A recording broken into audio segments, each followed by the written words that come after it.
Welcome everybody to another episode of Talking Sam. I am your host, Sam Macias, and with me today, he hails from the fighting city of Baltimore, Maryland. He is the one, he is the only Tovaun Aeoxis Anthony. Mr. Anthony, thank you so much for joining me today. Hey, how's it going? How's it going, man? It's going good. It's going good. How's your day been going so far, man? It's been going all right. It's been going all right. It's a beautiful day out here in the DC, Maryland, Virginia area, and yeah, man, no complaints. Just feeling good. Yeah, sounds good. Sounds good, man. I have to say I first discovered you on TikTok on one of Mm. your "Don't do your research" opponent videos, and and I have to say when I was looking at that from the jump, it's so okay. Where was this video going? Where is this going? And then I think it was the Broly one, the furry first one, and Yeah. then just to build up the anticipation to it. I want to just get into kind of like your inspiration behind not just that video, but like just the concept behind that. Well, one thing I'm just a big fan of combat sports in general. Right. I'm also a huge anime video game nerd, right? Hmm. And a while ago, there was a trending video where people were like getting ready to fight and they were like naming all of this person's accolades. And while they were naming all the person's accolades, I was like, that sounds like Manny Pacquiao. Like, I was just like, it just sounds like they're in there with Manny Pacquiao and they don't know it. And most of the people just acting like they were scared. Like, oh my gosh, like, I didn't know I was in here with this guy that had all these titles. And I was like, what if I did this, but like with clearly like super powered beings? Like, and I was like, I'll give this a try because somebody was telling me to do to take that sound bite and do a video of my own, of which I made it. I actually took that original sound bite and it's in a ring. I was acting like somebody put me on a date with somebody and they were naming all of their accolades. And I was just like, she got the super featherweight championship? Okay. Like, so yeah, but then I was like, nah, man, I'm gonna try to do this with like some characters, and I was like, I'm just gonna name like ridiculous feats, and then like at the end of it, it's gonna be revealed who it is. And as I was writing that first one, the Broly one, I'm just gonna say like I was just laughing my tail off. It took me like what was it? It took me maybe about 10 minutes to like put it together because I did it right before I left my house. Sometimes I'll have Oh wow. ideas. Yeah, sometimes I'll have ideas and I'm just like, if I don't do this now, it's not going to get done. Like, or I'll forget about it. And I'm like, I'm going to do this right now. Did it. And then when I uploaded it, I kind of left it alone for a second. And then I was like, yo, wait a minute. Everybody was laughing. It's hard. It's like people were sharing in my laughter with it. I was like, wow, they're kind of responding to it the way I responded to it in my head, where I'm like, dude, like, what if there was a guy that got in the ring and he didn't know he was fighting Broly, or he didn't know he was fighting some fantasy character with like supreme Black Air Force energy? You know what I mean? Yeah, I get you. I get you, man. Yeah, so that was kind of like the idea behind that one. Now, not only that you do those videos, I'm just doing my research and my homework on you. You're a very creative person. You're not only you create content. You're a musician. You're a guitar player. You're a singer. You're very athletic. You have a great, like you said, have a great appreciation for MMA. Mm-hmm. I just want to get into your background a little bit. What got you into being a content creator? So I ended up not ended up. I went to Full Sail University in Orlando, Okay, Florida, all right. and I was surrounded by so many creative people. Like I was always an artist. Like I love to draw. I like to just do fun things with my friends, and I was into like uh, any type of sports, martial arts, and all that stuff. And definitely into anime. But Hmm. once I got to school, like I was surrounded by like all these people that were also like just super creative. And that's when I started getting more into like watching YouTube videos and stuff like that. People were always telling me, hey, check this guy out, check this guy out, check this guy out. And I was like, oh, I kind of want to do stuff like this. But to me, I'm like, I'm just going to do it to do it. I didn't really care about anything to come with it. So I've been on and off like making content on the internet for like years. It's just I was never really consistent with anything, mainly because I'm like, okay, well, I'll do that, but I was more focused on playing music and being out and doing other stuff. And I didn't really think too much about how um like a presence on the internet would benefit everything else that I do. Right. So just lack of business sense in a way. But then once I started getting more ideas of like, oh my gosh, it was like maybe about a year and a half ago, actually a little bit more than that, because what got me more consistent with making content in general is I started rapping about my favorite MMA fighters.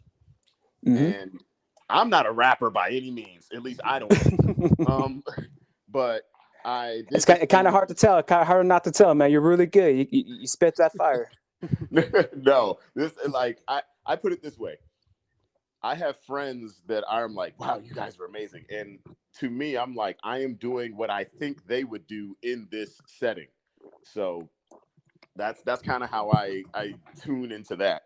But Okay. once I did that and like people started hopping on and was like, oh my goodness, like this is dope. And they were looking for, I started doing like prediction raps. Like I would predict who would win on each card like every week.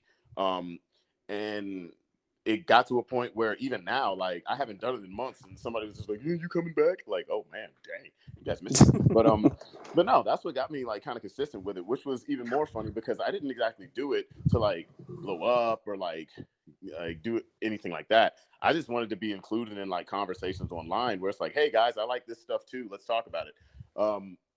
And it did more than that. So It I was did. like, okay, well, I'll run that idea, and then I started doing more things, and that's when more people just and other content that I was making, we're just like, hey, oh, this guy does all this other stuff. So really, to me, I'm just like, well, you guys just kind of see what I do. I just record it now. That's all. Now, you said a little bit ago you went to school over in Orlando at Full Sail University.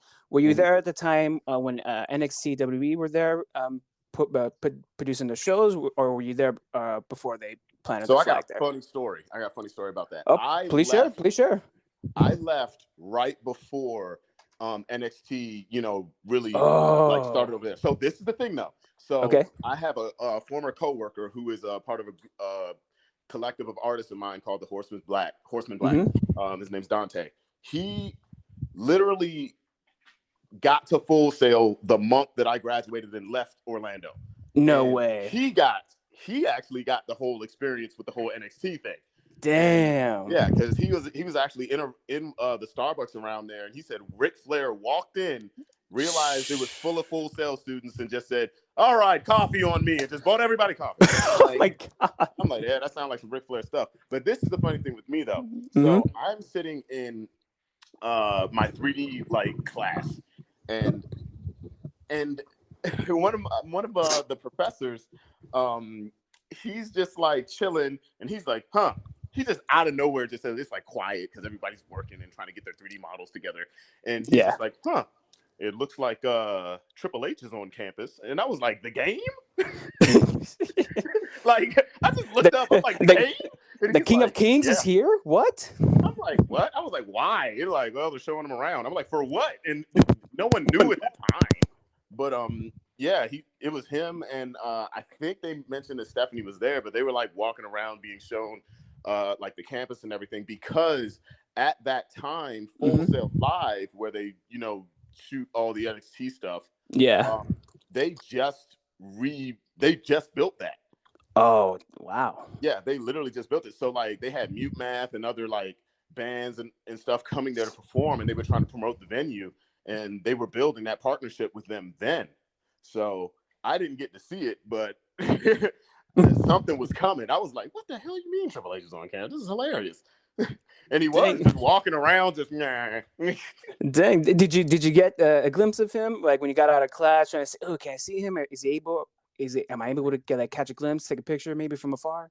I saw one little glimpse, but the type of Ah, phone I had mm. was total trash. I was like, wow, that's Triple H. And then I was like, all right, back to work. Man, that is man. What could have been? If only you were like maybe born just a year younger. Man, let me tell you. I was like, that doesn't make any sense because, like, my boy Dante, he's like, yeah, man, dude, because his thing when he met Ric Flair, that was cool, and he was crushing on Becky Lynch, like I don't know what. I'm like, Yeah. boy, I'm like, you wild. Now, what were you majoring while they're at Full Sail? I was in the digital arts and design program. I know it's called digital media or something now, but yeah, that's what I was there for. So that essentially at the time that was like the jack of all trades thing. So like yeah, you learn film, you learn graphic design, you learn animation, and like everything else in the in between. So it was fun. Nice. Okay. Were you always a creative person growing up, trying to get into like creating like in that digital realm? Yeah. I was always creative. One, like, everything started from my love of drawing and my love of like cartoons and animation in general. And then once I finally got in front of a computer and started learning like vector programs and stuff like that, I was like, oh yeah, no, I'm hooked. Like nothing was gonna stop me. Nice. Now, what's some of your kind of your early inspirations when it comes to like cartoons and anime? Like, is there a certain one that just hit you and just like, bam, okay, you know what?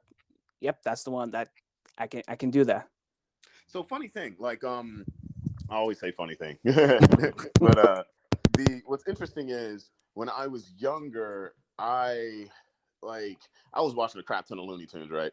Uh huh. And uh during anytime I like got out of school or whatever, I would go to like my aunt's neighborhood, which was pretty rough over Mm. there. Like it's like I tell people all the time, yeah, I'm from Washington D.C., technically from Southeast D.C., but I am not hood. I am hood adjacent. And I'm like, my brother's a hood, not me. Like this is how you know they're hood and not me. Anytime I would go over there, their friends would be like, "Hey, T, you don't need to be out in these streets. Hey, check this out. This is called Dragon Ball Z." I'm like, "What's Dragon Ball Z?" And yeah, that's how I got introduced to anime. Hey, it beats They it, would it keep beats me in the house and out of trouble, and it beats like the alternative. Yeah. yeah, and I would either be watching Dragon Ball Z or I would be playing like a video game like Sonic the Hedgehog, and they knew all the cheat codes to the stuff. So Okay. All right. I was like, oh no, I love this, and that's kind of how I got in there. Even though technically my first anime I've ever seen, period, was Sailor Moon. So Okay. Nice.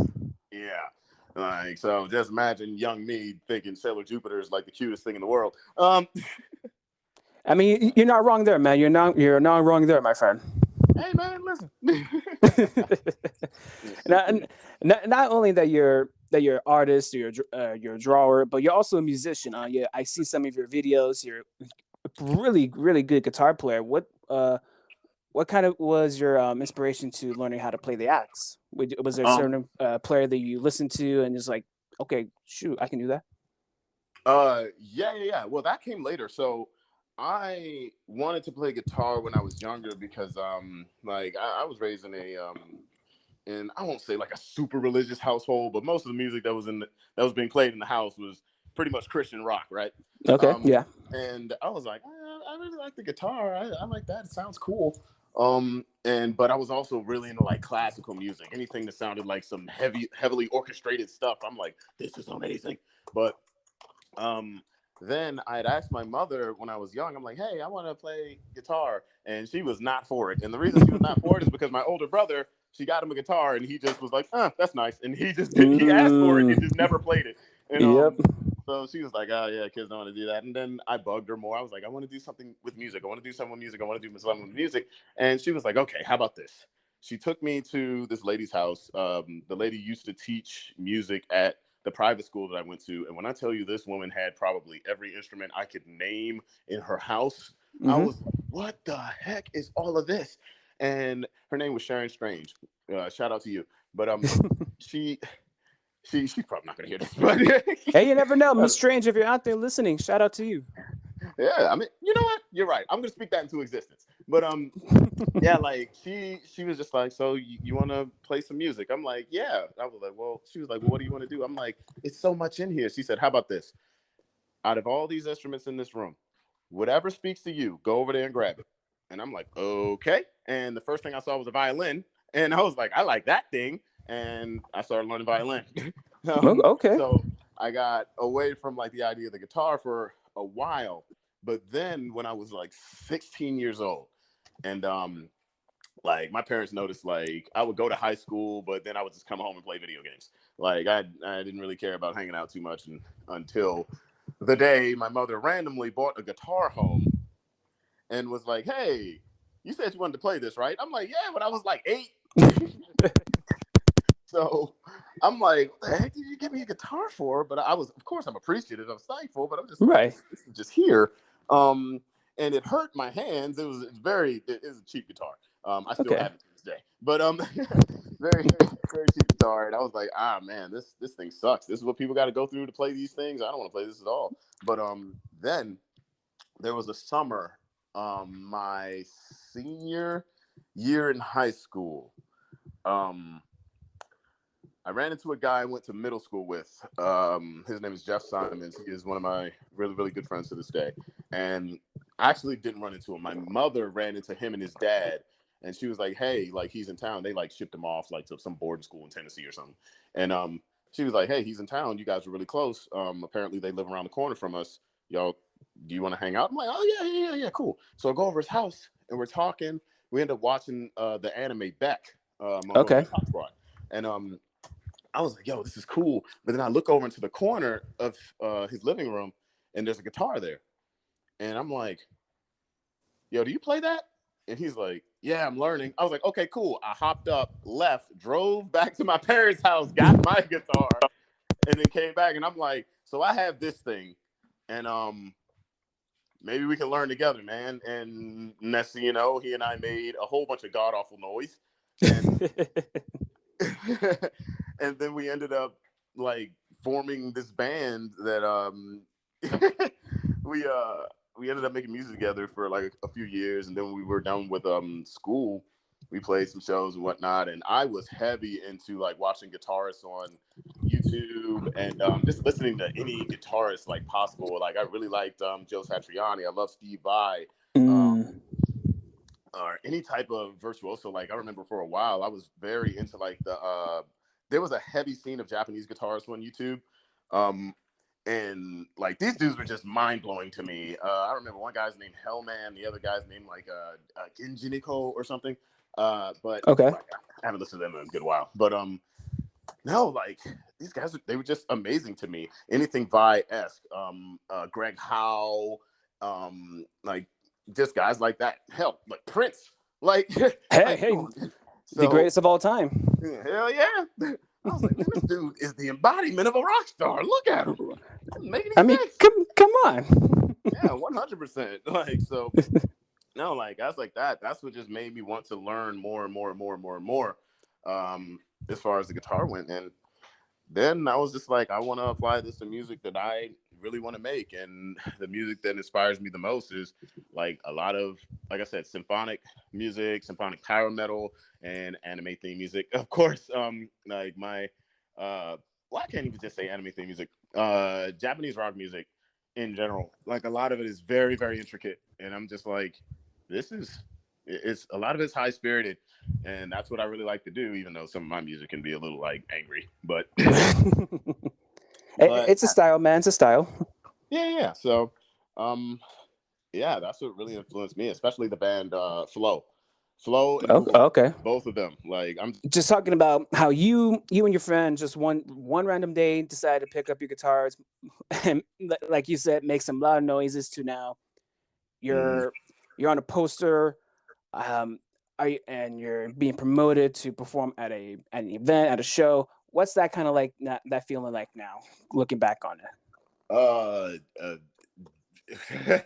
Definitely wasn't something I was thinking was going to happen. Like at all. Like a lot of the things that I've been doing, even within the past like couple years, are things that that younger version of myself would look at and be like, wait, what? Huh? Like the fact that I'm playing at like conventions now, like anime video game conventions, um and I'm around people. Like I was very socially awkward like guy. I had no problem like making friends or people making friends out of me, but Right. but like the fact that I am how I am, like in front of crowds, and how social I am these days with people. Like I really like the energy of like people having a good time, and it's something else. If I told that guy, hey, dude, you're gonna be out here, you're gonna be playing some music, you're gonna make some cool friends, and any like damn near anything that you you think of, like just an idea, you can probably make it happen. So Nice. yeah. Is that kind of because I've seen like some of your TikToks, like you have a lot of motivational videos just for anyone who just needs them. Saying, hey, if you're down, listen here. Don't be down. Pick yourself up. You're good. Is that kind of like your mindset? Just always keep that positive headspace around. Yeah, yeah. And here's the thing, like I'm very open with the fact that there are gonna be days that you're not gonna be, you know, super haha bounce off the walls all the time. Like it's gonna be some days that you're just feeling kind of down, and you know, you can just do what you can to be present enough to understand, like, okay, this is why I'm down. Or if you can't like figure out exactly why you're down, hey, you might have to seek help, you might have to seek therapy or something. But you know, it's better to keep a positive outlook on things or you'll drown. And I know for a while, like I kind of just got back to doing like the motivational stuff like a little bit more often.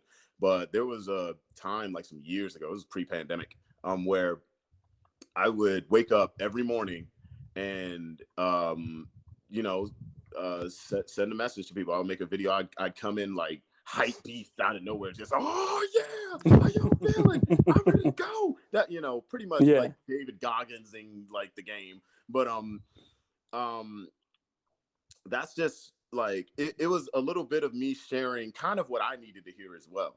Like Okay. I was speaking it, but I like, and I was sharing that with other people, but I was kind of giving that message to myself because I needed that like Mm.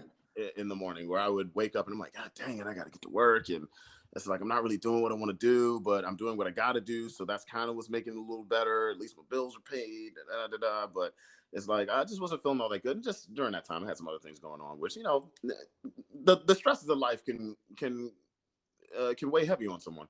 And Yeah. it's just like I said, it's just better to keep a positive practical outlook.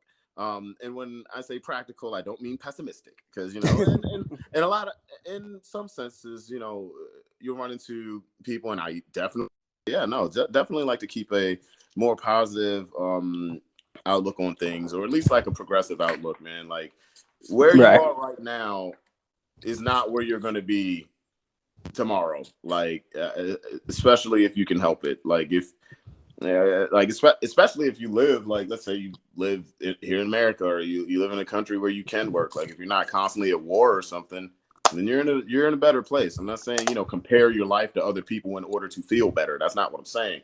But I'm saying, like, if things can be done, you know, you Yeah. can you can work towards it. If there is a will, there is a way. Yes, indeed. Hmm. Mhm. Um. Now, just going through again, just your videos. Just there's just so much attention to detail to them when you're putting your work and effort to them.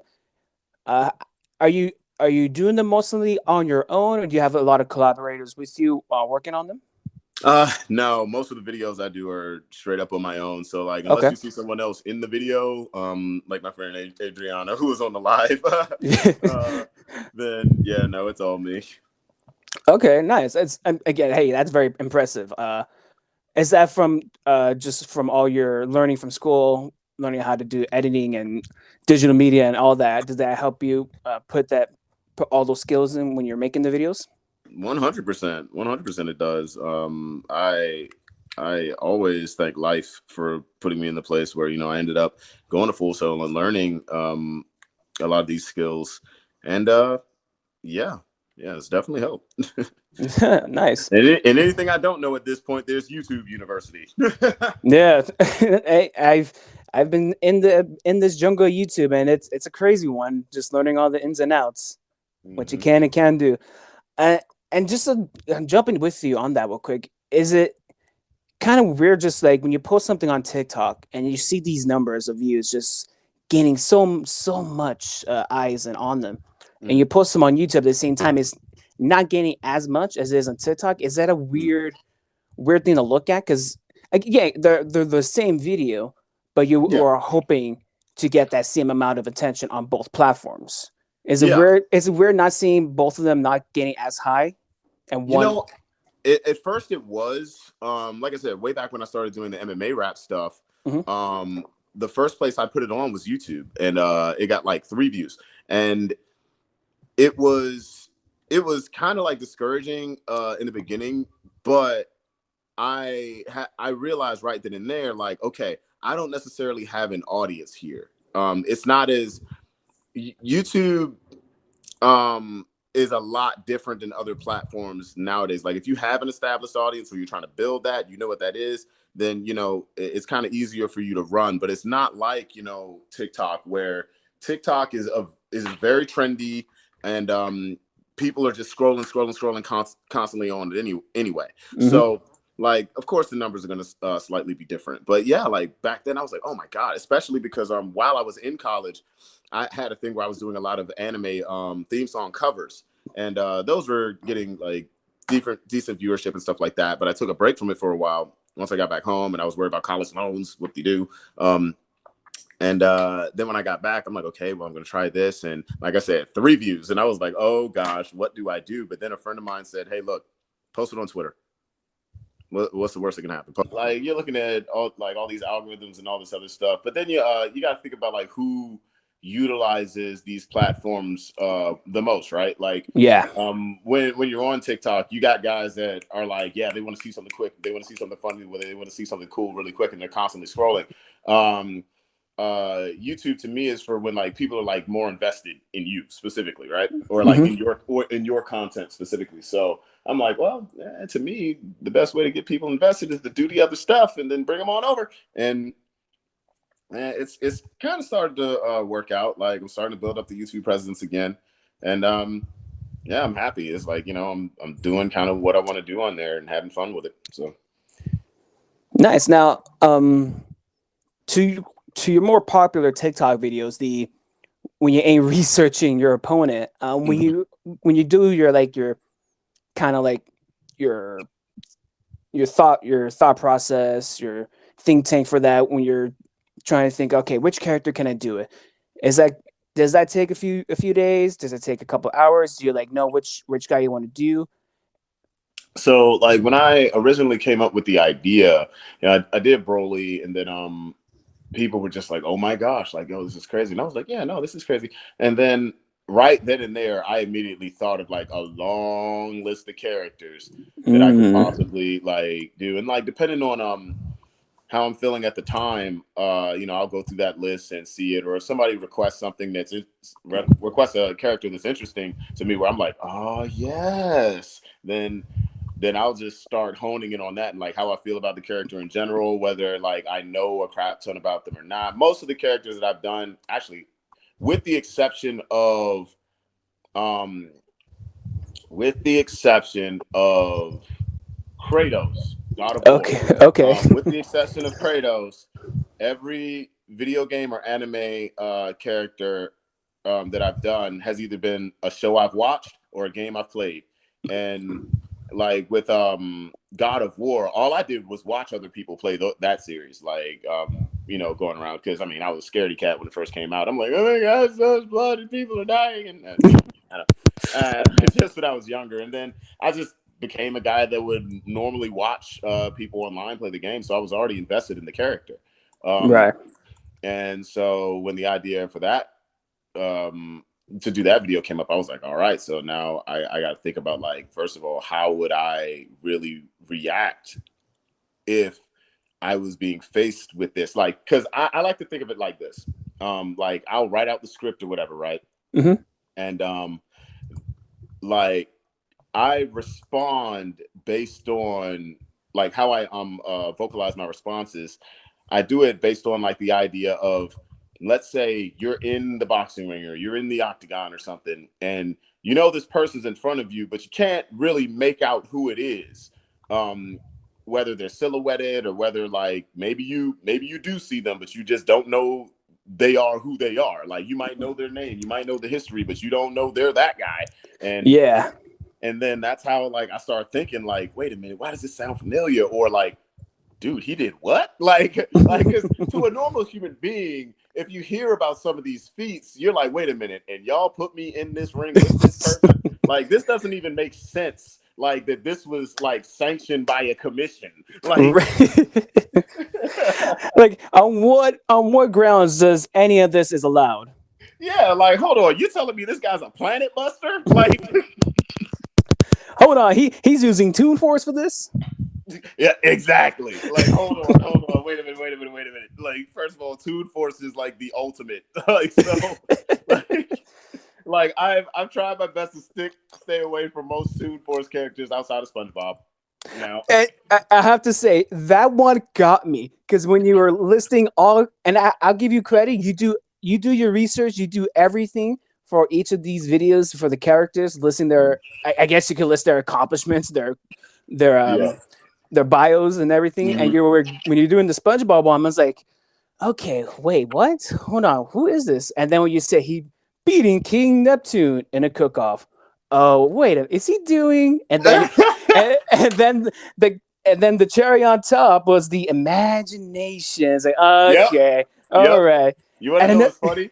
what's What's really that? funny is like so my closest friends, they're all like SpongeBob heads like me, and one of them called me. He didn't even finish the video. He Uh, called me the moment he heard me say, "This man is ready." He just stopped the video and called me. It was like, you didn't," and I was like, "Yeah, I did." He knew automatically. it Oh was the my I'm god. ready. This man is ready. It was the ready part. He was done. He was inconsolable. He laughed on my phone for about 10 minutes. It was like, I can't believe you, but I'm happy you're having fun with this. And then he went and watched the rest of the video and then called me back about the result. Like, really? This is how this went? I'm like, yep. Hey, SpongeBob gets lucky sometimes. Yeah, and that's part of the joke, right? Like, I Mm-hmm. like I like him like taking the qualities of the character and making it almost as like believable as possible within like their realm. Like, you Yeah. know, or like Mm-hmm. if I'm gonna uh do some weird stuff, then I'll still make it somewhat believable if like universes collide or something like that, or if you see certain powers. Like even with like the latest video, with me versus Akuma. Like that was the Mm-hmm. first time I showed someone like an actual like a battle part that wasn't like the Mike Guy one. I kind of like funny thing about the Mike Guy one is Uh-huh. I'm over here throwing punches in the air. I'm clearly fighting someone who's not there. And there was like a family who was watching me record it in the park. And they're just like, oh, what's going on here? Like, they're hearing the announcement go off. They're seeing me like square up. And they're just like, okay. It's just a random family enjoying a nice day in the park, and there's some super nerd over here screaming at himself in front of a camera. Pretty much. Pretty much. Like, there's one dude that passed by while I was recording. I fist bumped him. All right, man. Like, because he thought I was doing like kung fu, and I'm like, I don't train kung fu, but yeah, you know, whatever. And Yeah, another thing about your videos, going back to the SpongeBob one, is your facial reaction, and that's also yeah, key. Because when like again when SpongeBob when you when you hit that line imagination, and when you tell yourself to look down, your face just blows up and like, oh, you. And that one was the one that killed me, honestly. yeah, yeah, Uh, yeah. No, uh, it's just like how important to you to just to make sure is because this is also kind of like an acting reel for you, is it not? yeah, yeah. No, no, it definitely is. Yeah, no, it definitely is because I do try to portray exactly like how I would feel or somebody else would feel. And a lot of that does come down to the facial expressions, like even down to the first one with the Broly thing. I made it a big point that when I said I forgot which line I said. Um, I said, oh yeah, I said 90% of his wins have come by way of death. And I just Yeah. looked up like, yo, like the I was like, I want to portray that I did not know this was happening. Like, wait a minute, what do you mean most of the people he fought just died? So what is gonna happen to me? Like I wanted people to see that in my eyes. Or like when and it's funny because my Muay Thai coach hit me up immediately when he heard this one when it was Yujiro, and I was like, this Oh. man is a known murderer. It's like, wait a minute. First of all, how did they let this man inside the octagon if he Yeah, like is hold a on, so he's murderer? not in prison. Like, there's no one looking for him right now. yeah, like that's what it is. It's just like I love doing that stuff, and sooner than later. Like I want to start implementing like more fight scenes. I'm gonna and I'm saying this on this podcast. I'm saying it on this one. This one right Like here, y'all. I'm gonna implement more stuff like cosplay, and I'm actually having like martial artists I know and people I know that in the fight choreography come out, and we're gonna put Okay. together more stuff. Like because I at some point you want to progress with it. Because the announcement parts are fun. They're definitely fun, especially like if I don't tell like give it away who the character is in the beginning. I like it when people like the guessing game. But yeah, I want to add more like add the fight scenes and stuff, and I try to keep it as like understandable. Like I'm not like my character within that realm, like which it's getting even funnier because people are starting to like really catch a lot of the jokes. They're starting to theorize a lot more. Hello? No, I'm here. I'm here. Yeah. They're starting to theorize a lot more when it comes to the storyline that I'm like putting together, and they're Uh-huh. realizing that there is a storyline. Like, there was a like every time I make like a little reference to something, they'll get it immediately. Like when I did the character of Dio. Oh, Um, that was one of my favorites. yeah, and then somebody like a bunch of people noted. They were like, "Wait a second, he could see." The world, which means he's a stand user. And so like I'm like good, and people are starting to catch on to that. And then when like Mm-hmm. I showed that I had Hamon when I was getting ready to go against Alucard, Yeah. cats are like, wait a minute, so he learned Hamon. Like, so there's that. And they're like, wait a minute, so what's this guy's record? There were people theorizing like, okay, he's totally defeated. Then it was like, wait a minute, what if he's undefeated? And then I put out like my storyline record of it, and they're like, hold on. Like a lot of this is like crazy because some of it makes sense, some of it doesn't. And I love how people have like just dived into this whole thing, and like they're invested in like the idea of okay, like who's the next character, what superpower is Tovaun gonna have, or like it's just so much fun to do. And yeah, like I want to keep it going like as long as I can. Yeah, I'm here until you guys are tired of me. And, that's awesome because and the funny one, Dio. That's the one at the end where you're screaming at him. I have garlic at the end, right? Because yo, I went down to the kitchen because that joke actually that wasn't even in the script originally. Like I wrote the script out, and then like right when I was recording it, I stopped it and re-recorded the audio over again because I was like, I have this idea. I ran downstairs and grabbed those two garlic things, and my sister, she was just like, "What are you?" Never mind, because I'm normally doing funny skits and silly stuff in the house all the time, right. and like she was just like, "Am I going to see this on the internet?" I'm like, "Yes." and, and then she was like, "Wow." I'm like, "Yeah, this is how it goes." Yeah, why? It's all about the views, man. If the people love it. Yeah. Plus, it's funny. Like I like adding like little corny hints here and there. So when I did the whole "I have garlic" thing, it's like, well, Mhm. everybody and their mom knows like Dio is not your traditional vampire. So, True. Well, like, so also in that video, in the very beginning, you hit that beat. This man is a vampire, yeah, and just yep, that little beat, and you're going with that beat too. You had to wake yourself out of it. yeah. Because oh, how did I forget the band's name? Um, I almost said Cage the Elephant. It ain't Cage the Elephant.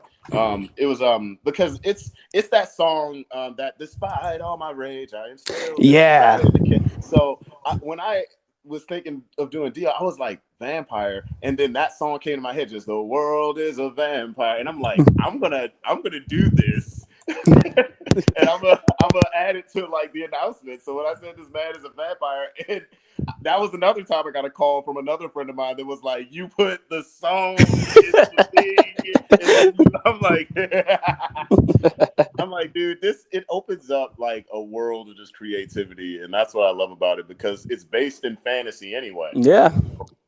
It's it's just so much like so I want to have more anime references, more pop culture references, more like odd superpowers, or like when I make references to different characters, like yo, is this Deadpool? Like or like I remember what did I say during the Naruto? It was Madara Uchiha, and Yeah. I said that he uh was proficient in yin and yang releases, and I was like the twins, like the yin yang twins. Yep. I'm like, I want to throw all of it in there. It's just so much fun. Like, because when writing it out, the amount of ideas that come to my head, and now that I've kind of opened it up, to be like a longer form, because at first I was keeping it to like a minute and 30 seconds. I was trying to keep it within the uh original reel range, and then when I realized like, okay, people will watch slightly longer versions of this, that's when I started just like it just opened up a well of nonsense. Now, another thing about you, which is so cool and creative, is you do, like you say, you do everything yourself. You do the voice, the announcing. Um, have you got like anyone like on the outside reaching out, contacting you, saying, "Hey, you have a very specific voice. I would like to have you come and read this certain thing, a certain line." Have you got any of those certain calls yet? Because dude, your voice is top. I, me personally, I think it's top tier. How are you not doing any voiceover work right now? That's the funny thing because honestly, like I never thought about it. I never thought about doing it, but I've had a couple of people reach out, a couple of other content creators that have like these amazing ideas, and one who I really respect. When we start releasing stuff, I'll say who it is. It's kind of a secret right now. But first of all, I didn't know he was in this area. But then also, he watched my stuff just like I watched his, and I'm like, yo, Oh what? wow. So he's putting together like some.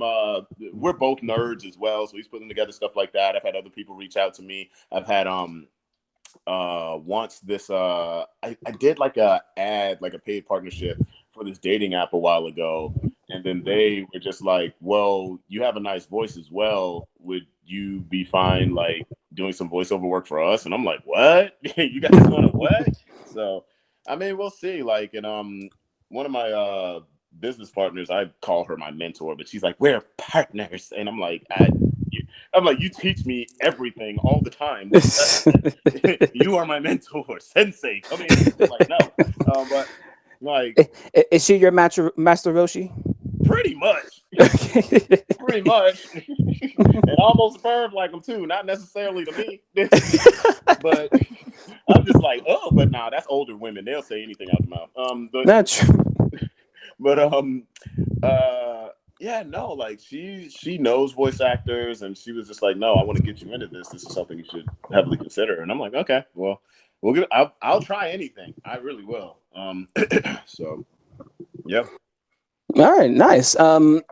What has that been like so far with you? Just like you said, just reaching, getting connected with other content creators and these other, just collaborating with them. Is that something you never thought of ever going into trying to make new stuff for other people, and then having them come over to your work and helping you build up?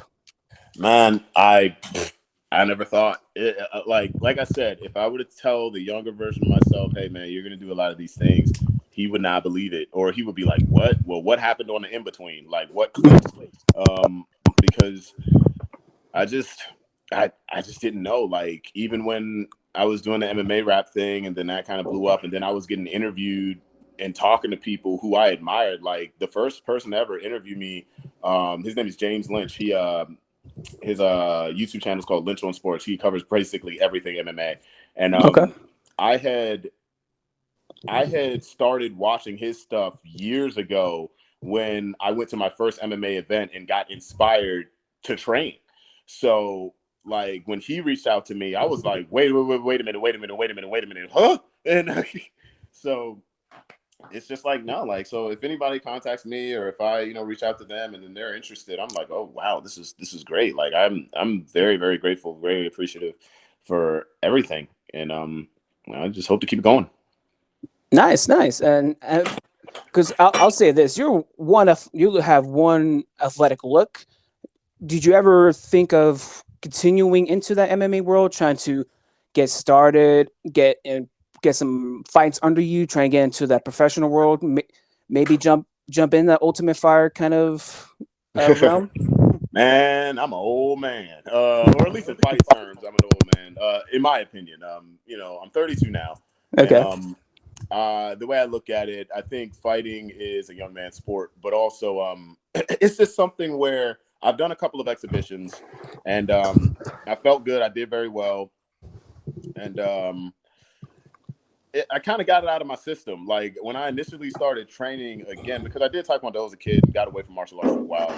Like, the reason why I'm not like pursuing fighting is because, like, when I got back into martial arts and started doing Muay Thai, I told myself, hey man, I want to.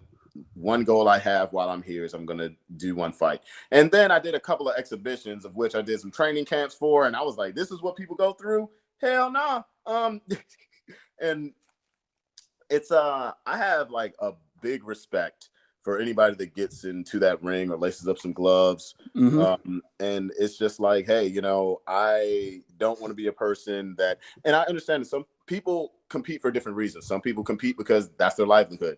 Some people compete for the sake of competing.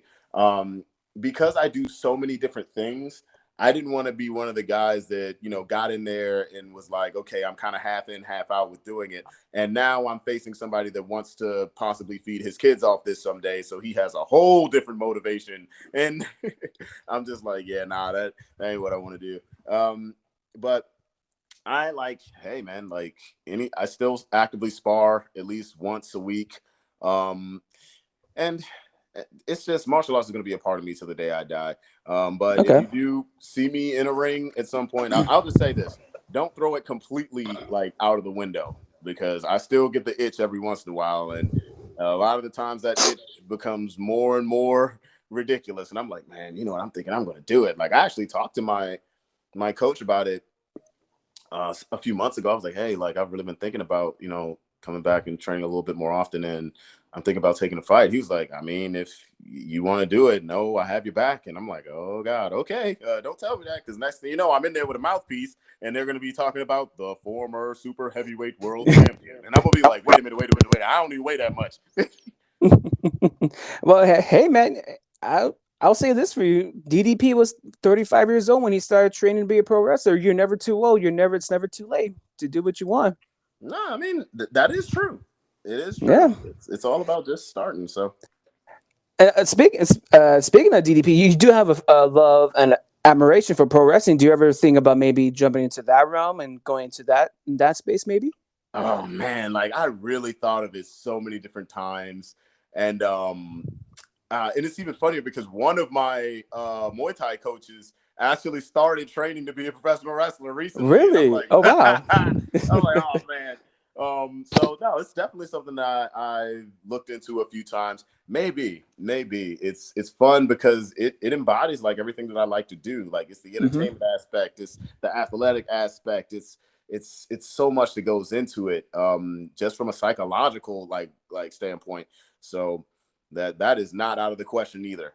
So Nice. I'm glad to hear that because yeah, just looking at you and you got the frame, you got the look. I'm just like, why isn't this guy like? Why doesn't he post like his fights or anything like that? And like you say, you're just exhibition. You're saying you're on the older side, but you're never too old to do anything.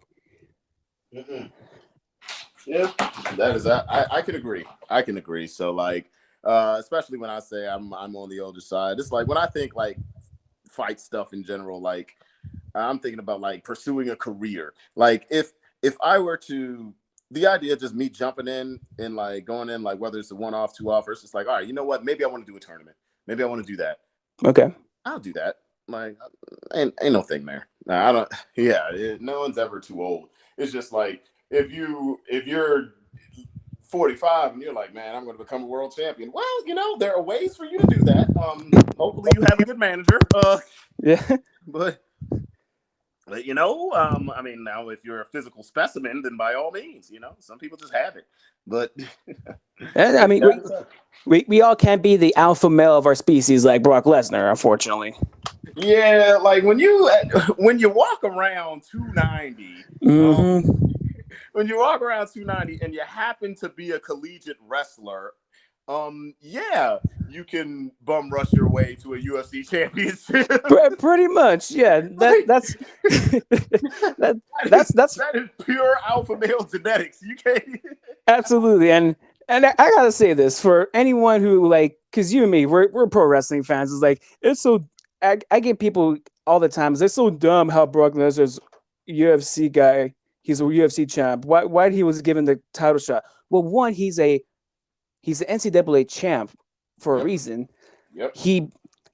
The fight he had before Randy Couture, I believe it was Joe Herring, I believe. I believe so. Yeah, Joe, he was a tough dude back then. He was not an easy guy to fight, Mm-mm. and he took him down pretty easily. So it made sense for Brock Lesnar to get that title shot. He had the credentials. He showed he had the skill. So, I get it's not much of a conversation anymore, but because CM Punk tried, right? Yeah. And the thing was, before he got in there, and hey, look, I give anybody who has the balls to make that walk props. You tried, you went through the training camps, your coaches said okay. So, and he went to a very good gym in order to try it. But there was levels to it, and there's a difference. Like that was an experiment. That was a big experiment and a very big risk because, like we said, he had the attributes, he had the accolades, he had everything that would make you believe, like, hey, he could defend himself, and he has a skill set that could give him a world championship, especially at the time. Absolutely. Especially at the time, when like if you were a wrestler, like a heavy wrestler, you were pretty dominant back then. Because if they couldn't stop your takedown, what were they going to do? But and unfortunately, it went the opposite direction for Punk. Yeah. And of which like I kind of saw coming too, of where I was like, well, he's kind of older in age. He's not like an old man, but he's kind of older in age. He does not have like the same background, say, as a Brock Lesnar. Like, and he's going against this kid that does absolutely nothing but eat and do jujitsu every day. Yeah, So pretty much. I was like, oh, this is either going to go really good or really bad. And he didn't have that box office appeal that Brock did. No, and especially at the time, right? Like that was another thing too. Like when they were like, "Why did Brock get a championship bout?" I'm like, "Well, he came in with the accolades. He was he was a superstar at the time, and then he proved in his first couple fights that he wasn't just some big dude talking." Exactly. Like, and that first fight with Frank Mir, he almost beat Frank Mir. If you look at that fight again, first of all, here's the other thing. Think about it for a second. Your first fight in the UFC is against Frank Mir. This dude was a problem. Oh, yeah. So they essentially threw you to the wolves. And like, yeah, he got heel hooked, didn't he? I think he did. Yeah, I think it was either the first or second round. Yeah. The first fight he got heel hooked, but when he grabbed Frank and pushed him against that cage, and you Mm-hmm. saw the cage shake, it Yep. was like, oh, this is real. Even Frank knew at that moment, like, oh no, I gotta handle this right now. Yep. He gonna hurt it's like me. it's like he ain't a pro wrestler. He's a real he's a bad man. So this is a wrestler, and he's Yep. 300 pounds. I have an issue. Mm-hmm. Yep. Like, yeah, no, dude, no. Anybody that questions why Brock got a title shot, it's like, no, don't even. Like now, when when it came to how he lost the title, and then other bouts after that, it's like, hey, look, that's just the times as well. You had Cain Yeah. Velasquez, you had freaking Alistair Overeem when he Alistair was on Overeem. Yep. every steroid known to man. Pretty much. I'm sorry. Allegedly. Let's put that out. Yeah, Allegedly. yeah. Allegedly it was horse meat. I was like, okay, and here's the thing. I showed my best friend a picture of Alistair Overeem back then, and I Mm-hmm. was like, let me ask you a question. If you were about to get into a physical altercation with this guy, what would you do? And of course, I am not advocating any type of violence like this or anything at all, but especially in the street. Right. But I said, how would you assess this man? He said, I would shoot him from 20 yards away. And I said, why 20 yards? He said, because he can reach me in 10. I was like, yo. That is a very accurate statement, I have to say. I was like, he probably could. That dude was made out of steel. Like, that was a lot of muscle. Yeah, that he was probably. Oh man, Overeem back in the day. That was. Ugh. He was a problem. Like the He simple was. fact that Brock got in the ring with that guy was like, you could not tell me at any point in Brock's career he was a runner, a coward, or anything like that. Oh no, that dude got in there with superhumans. Okay, well, because he's a superhuman too. Yeah, he is. Yeah, he's a big dude, and he was like, "I'm here to test this. Let's see what's good." And another thing with Brock is he's probably the only guy you can ever think of to walk on a professional football team and almost make the team without ever playing the sport ever. Yeah, in his Vikings, life, wasn't it? Yeah, with the Vikings. Yes, he never played in high school, didn't play in college because he was wrestling the whole time in Minnesota. That man is special. Like, yeah, there's that man is special. It's like, how in the world? It's people that have played their entire lives and do not make the NFL. You almost did it because you just wanted to. Like, pretty much. It's like, what in the world? Some guys have it, man. That is true, man. That is true. Now back to you, man. This is about you. This is about a. This is about a. Sorry, I'm trying to pronounce your surname. Aeoxis. Aeoxis. Yes, I had it in my head. Aeoxis. Where did the name Aeoxis come from? Is it something that you had in your childhood? Is it something you brought up growing up? So, it's funny because in the past year, I've started to actually tell people what it meant. So, originally, when I came up with the name, I would tell people like, oh yeah, I took influence from the Greek god of the winds, Aeolus, and stuff like that, and I was just kind of keeping it to myself. Aeoxis is an acronym, and it was something that I wrote down a while ago that I would tell myself whenever I was like either down or I didn't feel motivated or something like that, and it stuck with me, and I kept it. And after a while, like, it kind of just became my name, and it worked out. And then when I recently started telling people like what it meant, they were like, oh, well, this makes sense, especially when they see how I am on stage, how I am in certain settings, and it works out. Like, Aeoxis stands for, it's Aeoxis. It stands for Apex, Evolution, Outsider, Zen, which Zen means foreign, Factor, introspection, and soul. So whenever I would feel down, like this is what I would tell like my troubles, this is what I would tell my quote unquote demons, this is what I would tell anything that was in my way, any like obstacle of mine. I'm like, no, I am the apex, I stand at the top of my life, you will not stop me. I direct this, I am the evolution, I will adapt to anything that I need to do in order to move forward. I am the outsider, I'm the outsider.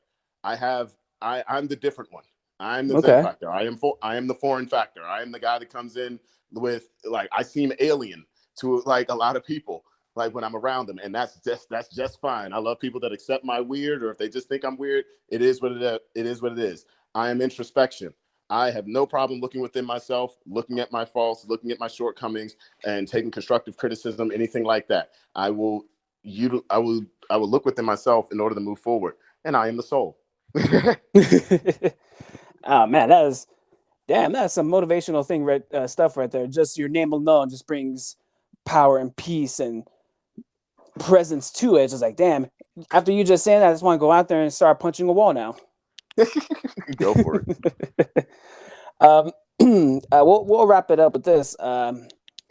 What's some of your kind of your on your personal level accomplishments you see for yourself, and what's kind of like your overall goal for your brand? What do you see for yourself going forward? Do you see everything kind of interacting with each other when it comes to TikTok, YouTube, hopefully even gaming, like when you do your streams on Twitch and YouTube?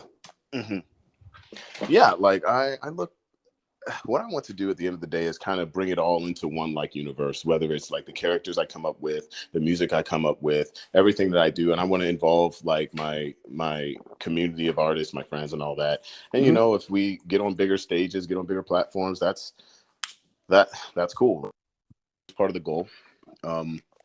And I just want to keep living, man. And that's all we can ever ask for, man. Hey, thank you so much for joining me here, Aeoxis. It was such a great time talking to you. For all the ups and downs we had during this interview, it was definitely a fun time talking to you, learning more about you and your background and everything. If everyone can, where can people find you online?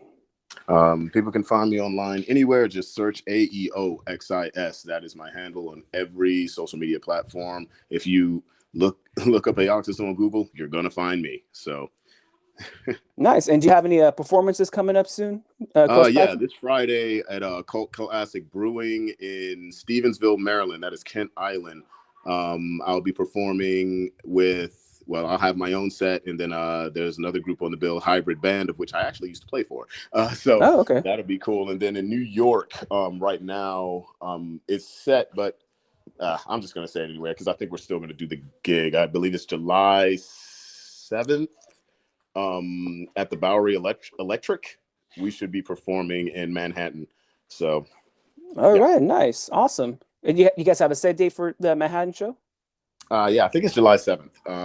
If I'm wrong, like it'll be online. Okay, no problem. Yeah, you guys make sure you go follow this man. He is so awesome, so creative, so talented. And make sure you guys follow me on Twitter and TikTok at SamMac55, Facebook at SamMacias55, Instagram at SamMacias5. And make sure you like and subscribe my YouTube channel at Sam Macias. Make sure you'll follow and listen to my podcast, Talking Sam, on anywhere you listen to podcasts, Spotify, Google Podcasts. And until next time, thank you to Aeoxis, Tovaun, Anthony. Thank you so much, man, for having me on. It's great talking to you. Absolutely. Thank as well as you, sir. And until next time, everyone, bye. Peace.